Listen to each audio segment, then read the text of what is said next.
This is Rooted Cosmic Soul, sacrificing the patriarchy from a broom closet in the here and the there, offering rememberings in times of chaos, confusion, love, and belonging. In the summer of 2020, I remember having this conversation with my partner at the time about feeling frustrated with my perception of a way of being that I sensed was fruitless. This was, I would say, probably July or August of 2020. Black Lives Matter movement was in full effect. The response that I feel was being highlighted in the media was one that I felt lacked insight.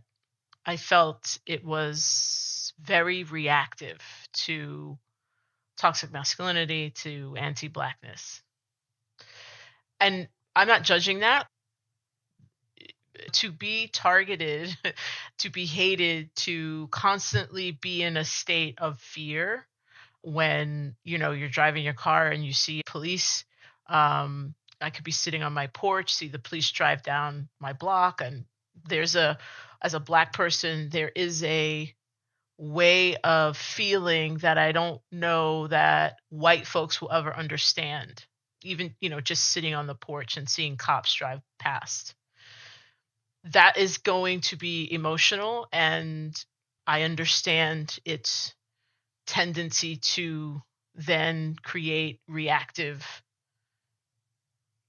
energy. I'm not judging it at all. But I did at the time at 2020, I do remember having this intuitive sense that I really longed for, but didn't know how to generate a collective movement in which we put a little bit more of our energy into imagining a different world and not so much of our energy reacting to white supremacy and anti-blackness. Fast forward to 2024 election in the United States, and even globally, there's some far right, fairly racist movements in the rest of the globe as well.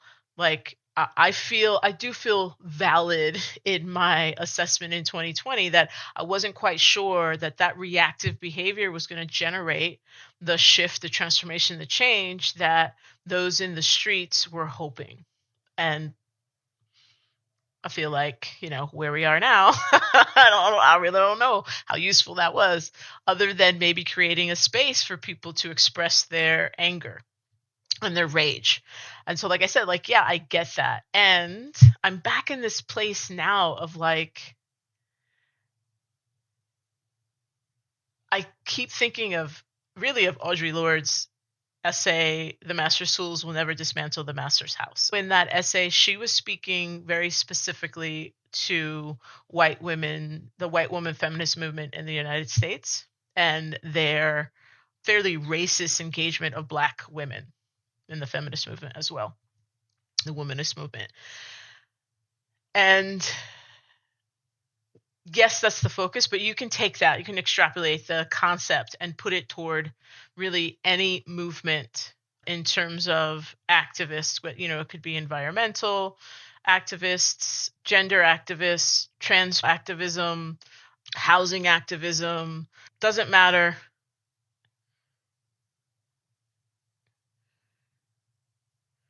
The idea still holds. And that is, the master's tools will never dismantle the house. So if I attempt to use the master's tool of anger, solely of anger, of rage, of reaction, to generate love, harmony, balance, not sure that's going to work. And it hasn't yet. I mean, I guess all things are possible, but, in the reality of the globe, it hasn't yet.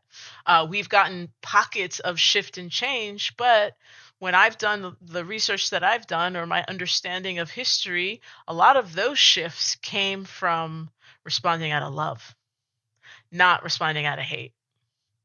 And so I want to consider spending some time imagining what it is we want. Seriously imagining the timeline we want. Now, this is going to take some work because Western culture has done a damn good job of stealing our imagination. Traditionally, people would say, like, oh, kids have the greatest imagination because of dot, dot, dot, right? Like they play in the woods, they do this, they do that. And Western society, run by an out of balanced toxic masculine energy, has even taken the ability for kids to be kids, to play in magical fantasy land, and stolen it with very limited ways to play, if not a computer, right? And even access to sports where they could get out that energy and be outdoors to then activate a similar imaginative energy is really difficult if you don't have money or means. One of the first things to get cut in public schools are the arts. Why? Because having an imaginative mind is a very powerful thing. It is along the lines of power within, of having the memory that we as individual humans have so much power. And when we connect that to others in the collective, it's immensely powerful. We are immensely powerful. And so I want to challenge us to spend more time imagining the world you want to be in. I'm not saying we don't go out into the streets. Like, I'm not going out into the streets anymore. I'm not even going to try to be a hypocrite about it. Like, I was one of those people who got arrested in the early 2000s when that false war against Iraq happened, right? That started for me actively going into the streets, all the way into Trayvon Martin being murdered and getting my ankle twisted by highway patrol. Like, I get it. I'm not going into the streets anymore. I'm too old for it. And I just don't believe that that's the sole way to create the change we want. I think that's part of the puzzle. I'm going to spend some of my time actually imagining the world I want, not imagining the changes that need to happen. That could be an imagination. Someone could be out in the world imagining the changes that need to happen. I'm talking about the actual different world, the world of love, compassion, grace, kindness that I know could exist if more of us were less indoctrinated, if more of us did the self-inquiry to pull up the roots that are embedded in us of white supremacy, of patriarchy, power over, of all these ways of oppression, suppression, and control. If we plucked those out, we'd have a different world, because the world is because we are. What would the world look like if we all understood we were part of the earth and we respected the earth? What does the world look like if you imagined humans are kind, humans are loving? I live in a city where people are really struggling. Many people are really struggling. Some people aren't at all. And I've been to circles currently being held by people in the community about what does it look like to survive and thrive in these times. And folks of all different walks of life are showing up in these conversations, and they're small, but I think that's beautiful. I like small conversations because it allows exploration of different people's perspective and lenses.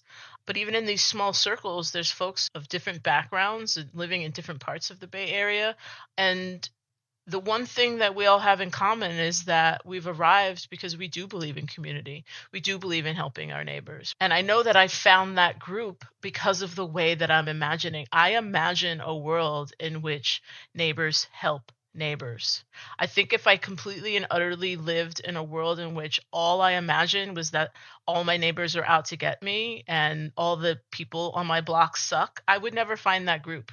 I'm not putting out that energy. So if I'm not putting out that energy, the energy is not coming back to me, because what we put in the world is what comes back.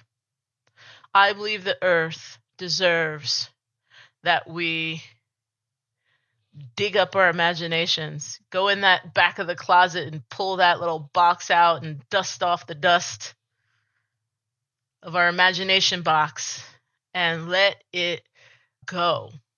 You know that saying, let your freak flag fly?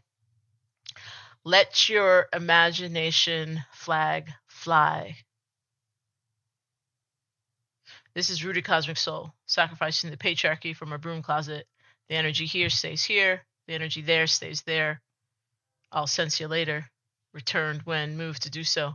Same Bruja time, same Bruja channel.